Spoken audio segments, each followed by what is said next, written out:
Barangay Fiesta at iba pang aktibidad ng Mangaldan LGU kinansela bilang bahagi ng pagtitipid. Sudan sa report.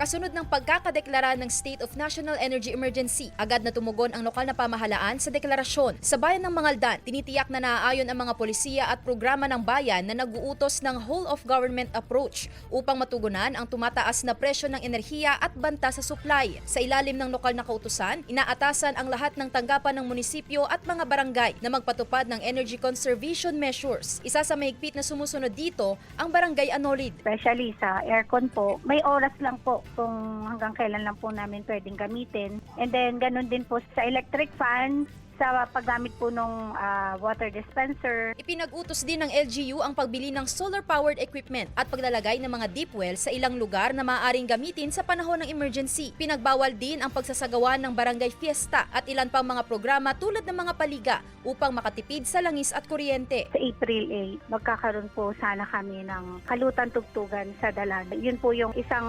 pinanghihinayangan po ng kabarangay po namin kasi all set na po talaga kami. Masuki, madam, para makatipid. Gayunman, hindi naman daw ito hadlang ayon sa ilang barangay council dahil maaari naman daw silang magpatupad ng alternatibo at mas praktikal na mga aktibidad. Nakatakda ring bumuo ang LGU ng lokal na uplift committee na tututok sa ilang sektor upang matiyak ang maagap na pagtugon sa mga posibleng epekto ng energy emergency. Sandy Salvacio, One North, Central Luzon.